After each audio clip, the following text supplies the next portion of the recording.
ተጠቃሚ ሆኑ። ባለስልጣኑ በፋኖ ተገደሉ። እዚህ ሳምንት በታጣቂ ቡድኑ የተገደሉ ሁለተኛው አመራር ሆነዋል። በሌላ በኩል ግድያው ከተፈጸመበት ቅርብ ርቀት የህወሓት ታጣቂዎች በተቆጣጠሩበት ስፍራ ከባድ ውጥረት ነግሷል።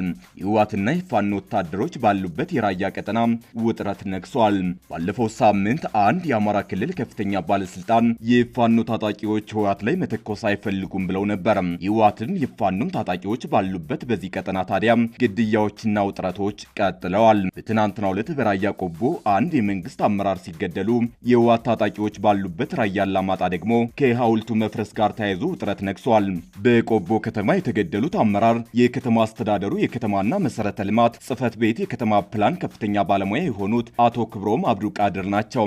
ባለሙያው ከቆቦ ከተማ ተይዘው ከተወሰዱ በኋላ መገደላቸውን የራያ ቆቦ ኮሚኒኬሽን ጽህፈት ቤት ባወጣው የሐዘን መግለጫ አረጋግጧል። ጽህፈት ቤቱ በመግለጫው የተገደሉት አመራር ከአራት ቀን በፊት ከመኖሪያ ቤታቸው በሌሊት ታፍነው ተወስደው ነበር ያለ ሲሆን ግድያው በፋኖ ታጣቂዎች መፈጸሙን ጠቁሟል። የፋኖ ታጣቂዎች በዚህ ሰሞን የመርሳ ከተማ ከፍተኛ የመንግስት ስራ ኃላፊ መሃል ከተማ ገብተው መግደላቸው ይታወሳል። መሃል ከተማ ላይ በፋኖ ታጣቂዎች የተገደሉት በአማራ ክልል የሰሜን ወሎ ዞን የመርሳ ከተማ አስተዳደር ከተማና መሰረተ ልማት ጽህፈት ቤት ዋና ስራ አስኪያጅ አቶ ሙልጌታ ሰማው መሆናቸው መዘገባችን ይታወሳል።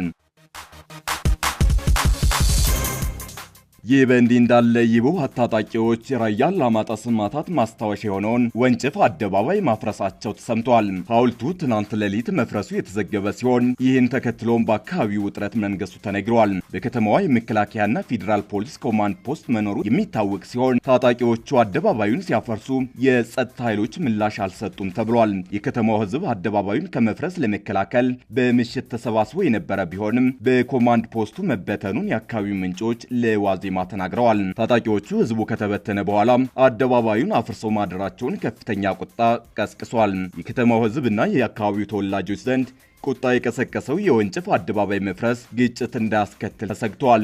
በአካባቢው የሚንቀሳቀሱ የህወሓት ታጣቂዎች ግድያን ጨምሮ በአካባቢው ተደጋጋሚ ወንጀሎችን እየፈጸሙ ነው የሚል ተደጋጋሚ ክስ እየቀረበባቸው ይገኛል። የፋኖ አመራሩ ዘመነ ካሴ ወደ ሱዳን መሻገሩን የሚገልጽ መረጃ በስፋት እየተሰራጨ ነው። ትናንት ያሰራጨው ምስልና መግለጫ ደግሞ ዘመነ ወደ ሱዳን ተሻግሮ ከጀነራል አልቡርሃን ሰዎች ጋር እየመከረ ይሆን ወይ የሚለውን ጥርጣሬ ከፍ አድርጎታል። መከላከያ ሰራዊት አመራሮች በቅርቡ የፋኖ አመራሮች ድንበር አቋርጠው እየሸሹ ነው ሲል ተናግረው ነበር። ከቅርብ ጊዜ ወዲህ የፋኖ ደጋፊዎች በቀጠናው የኤርትራ ህወሓት የአልቡርሃን ጦርና የፋኖ ጥምረት ያስፈልጋል የሚል ሐሳብ ደጋግመው እያስተጋቡ ነው።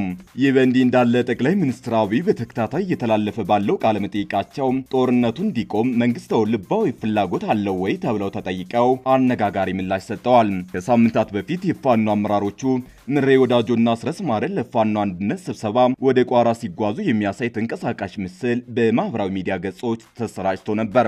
በዚያ ቪዲዮ ላይ ዘመነ ካሴ አለመኖሩ ለበርካታ ጥርጣሬዎች በር የከፈተ ሆኗል። ለቋራው ስብሰባ ዘመነ ከሱዳን ወደ አካባቢው መግባቱንም በወቅቱ ሲዘገብ ነበር። ዘመነ የመንግስትን ተደጋጋሚ የድሮን አሰሳና ጥቃት በመስጋት ከወራቶች በፊት ጀምሮ ወደ ሱዳን መሻገሩ እየተዘገበ ነው። ለቋራው ስብሰባም እንዳስረስ ከጎጃም ሳይሆን ከሱዳን ተሻግሮ መገኘቱ ተነግሯል። የመከላከያ ሰራዊት ከቅርብ ጊዜ ወዲህ የፋኖ አመራሮች ወደ ድንበር እየሸሹና በድንበር በኩል ከሀገር እየወጡ ነው የሚል መረጃን ማሰራጨቱ አይዘነጋም። በትናንትናው ዕለት ደግሞ የአረፋ በዓል አስመልክቶ ያሰራጨው ምስልና መረጃ ጥርጣሬውን አጉልቶታል። ዘመነ ባሰራጨው ምስል ላይ ከለበሰው ልብስ በተጨማሪ መግለጫው የተጻፈበት ወረቀት የአረብ ጽሑፍ ያለበት መሆኑ ነው ጥርጣሬውን ያጉላው። ሆኖም ግን ይህ ዘገባ እስከተጠናከረበት ሰዓት ድረስ ዘመነ ስለ ጉዳዩ በይፋ ያለው ነገር የለም። ይሁንና ግን ከቅርብ ጊዜ ወዲህ የኢትዮጵያ መንግስት በሱዳኑ ጦርነት አሰላልፉን ከመሐመድ ዳጋሎ ጋር ማድረጉን ተከትሎ በድንበር አካባቢ የሚንቀሳቀሱት የፋኖ ታጣቂዎች ከአልቡርሃን ጎን ሊሰለፉ ይችላሉ የሚል ግምት ይሰማል። የፋኖ ደጋፊ ሚዲያዎችም አሁን በቀጠናው የኤርትራ የህወሓት የፋኖ የአልቡርሃን ጦር ጥምረት ለመፍጠር ያስፈልጋል የሚል ሐሳብ ደጋግመው እያስተጋቡ ነው። ነገር ግን የአማራ ገበሬዎች ለዓመታት የተዋጉለትና ሱዳን ይገባኛል ጥያቄ በምታቀርብበት አልፋሽቃ መሬት ጉዳይ ለጥምረቱ እንቅፋት ሊሆን ይችላል በሚል እየተነገረ ይገኛል። ይህ በእንዲህ እንዳለ ጠቅላይ ሚኒስትር አብይ በተከታታይ እየተላለፈ ባለው ቃለ መጠይቃቸው ጦርነቱ እንዲቆም መንግስታውን ልባዊ ፍላጎት አለው ወይ ተብለው ተጠይቀው አነጋጋሪ ምላሽ ሰጥተዋል። ጠቅላዩ በሰጡት ምላሽ በጥባጩ ረባሹ ክላሽ አንጋቹና ጦርነት ጠማቂው መልሶ ሲሸነፍ የሰላም ሰባኪ ሆኖ ይከሰታል፣ እኛንም ይከሳል ሲሉ ተቀንጭቦ በተለቀቀው ቪዲዮ ላይ ተናግረዋል። ጠቅላይ ሚኒስትር አብይ እኔም የደሞዝ ጥያቄ አለኝ ባሉ ማግስት የሐኪሞች አድማ በይፋ መቆሙ ተሰምቷል። የአድማው አስተባባሪዎች ከሚቀጥለው ሰኞ ጀምሮ ያደሙ የሕክምና ባለሙያዎች ወደ ስራቸው እንደሚመለሱ አሳውቀዋል። ባለፉት ሳምንታት የደሞዝና ጥቅማጥቅም ጥያቄ በማንሳት አድማ ላይ የከረሙት የሕክምና ባለሙያዎች ጥያቄያቸው ሳይመለስ ወደ ስራቸው እንደሚመለሱ ተናግረዋል። የጤና ባለሙያዎች ወደ ስራ የሚመለሱት የታካሚዎችን እንግልት ታሳቢ በማድረግ ነው ተብሏል። የስራ ማቆም አድማው በአስቸኳይ የሚፈጸሙና በሁለት ወራት ውስጥ ሊተገበሩ ይገባቸዋል የተባሉ ማሳሰቢያ የታከለበት መሆኑንም የንቅናቄው አስተባባሪዎች አስታውቀዋል። የስራ ማቆም አድማውን መቀጠል በህዝብ ላይ የከፋ ጉዳት እንዳያስከትል መቋረጡን የኢትዮጵያ ጤና ባለሙያዎች ንቅናቄ አዲስ ባወጣው መግለጫ አስታውቋል። ይሁን እንጂ መንግስት የተሰጠውን ማሳሰቢያ በተሰጠው 2 ወር ውስጥ የማይተገበር ከሆነ አድማው ዳግም ይጀመራል ተብሏል። በስር ላይ የሚገኙ ሐኪሞች በቀጣዮቹ ቀናት ካልተፈቱና ጥያቄዎች ምላሽ ካላገኙ አድማውን እንደሚያስቀጥል ንቅናቄው አስታውቋል። መንግስት የተሰጠውን እድል ካልተጠቀመ ቀጣዩ እርምጃችን ይበልጥ ጠንካራና የተቀናጀ እንደሚሆን ተጠቁሟል። ወደ ስራ የምንመለሰው ድምጻችን ስለተሰማ ወይም ጥያቄያችን ስለተመለሰ አይደለም። የስራ ማቆም አድማው መገታት የእንቅስቃሴው አካሄድና የህዝብን እንግልት ታሳቢ ያደረገ ስትራቴጂካዊ እርምጃ ነው የሚሉት አስተባባሪዎቹ መንግስት በአንድ ሳምንት ውስጥ የታሰሩ ሐኪሞችን ያለምንም ቅድመ ሁኔታ እንዲፈቱ፣ ተጨማሪ እስርና እንግልት በአፋጣኝ እንዲቆም ጠይቀዋል። እንዲሁም የጤና ባለሙያዎች ያቀረቧቸው 12 ጥያቄዎች መሰረታዊና የህልውና በመሆናቸው በ2 ወር ውስጥ ተጨባጭ ምላሽ እንዲሰጥ ንቅናቄው አሳስበዋል። ነገር ግን መንግስት ችላ ማለቱን፣ ማስፈራራቱን ወይንም ለጥያቄዎቹ ምላሽ ባለመስጠቱ ከቀጠለ አድማው ይበልጥ በተደራጀና በማያቋርጥ ትግል እንደሚመለስ ንቅናቄው አስታውቋል።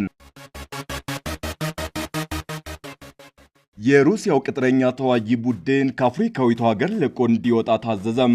የሀገሪቱ ወታደሮች ከቀናት በፊት ድንገተኛ ጥቃት በተፈጸመባቸው ማግስት ተዋጊ ቡድኑ እንዲወጣ መወሰኑ ትኩረት ስቧል።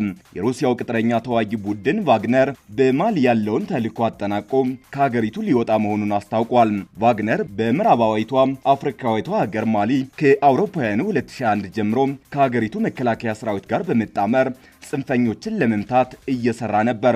ቫግነር ከማሊ ህዝብ ጎን በመሆን ሽብርተኝነትን ተዋግቷል። በዚህም ነዋሪዎችን ለዓመታት ሲያሸብሩ የነበሩ በሺዎች የሚቆጠሩ ታጣቂዎችንና አዛዦቻቸውን ገድያለሁ ሲል በቴሌግራም ገጹ አስታውቋል። ቫግነር ከሀገሪቱ እንደሚወጣ ያስታወቀው የማሊ ወታደሮች ከአንድ ሳምንት ባነሰ ውስጥ ለሁለተኛ ጊዜ የከፋ ጥቃት ከደረሰባቸው በኋላ በሀገሪቱ ማዕከል ከሚገኘው ትልቅ የጦር ሰፈር መውጣታቸውን የሚገልጹ ዘገባዎች እየወጡ ባለበት ወቅት ነው። ማሊ ለ10 ዓመታት ከእስላማዊ ታጣቂ ጋር ስትታገል ቆይታለች። የሀገሪቱ መንግስት ይህንን የጸጥታ ችግር ለመቋቋም ተስኖታል የሚሉ ክሶች ከቀረቡ በኋላ ወታደራዊ ኃይሉ ከጥቂት ዓመት በፊት ስልጣኑን ተቆጣጥሯል። የሀገሪቱን መንግስት ለማገዝ በመጀመሪያ ተሰማርቶ የነበረው የፈረንሳይ ጦር በአውሮፓውያኑ 2022 ሀገሪቱን ለቆ ወጥቷል። ከጥቂት ዓመታት በፊት ወታደሮች ስልጣን የተቆጣጠሩባቸው ማሊ፣ ኒጀር፣ ቡርኪና ፋሶ ከቀድሞ ቅኝ ገዢያቸው ፈረንሳይ ጋር ያላቸውን ግንኙነት በማቋረጥ ከሩሲያ ጋር ቅርበት ፈጥረዋል። ስልጣኑን በኃይል የተቆጣጠረው ወታደራዊ ኃይል አማጽያኑን ለመዋጋት ከሩሲያ ቅጥረኛ ቡድን ቫግነር አብሮ እየሰራ ይገኛል። በምላሹም ታጣቂዎቹ ስትራቴጂካዊ ጠቀሜታ ያላቸውን የተፈጥሮ ሀብቶችን ያገኛሉ።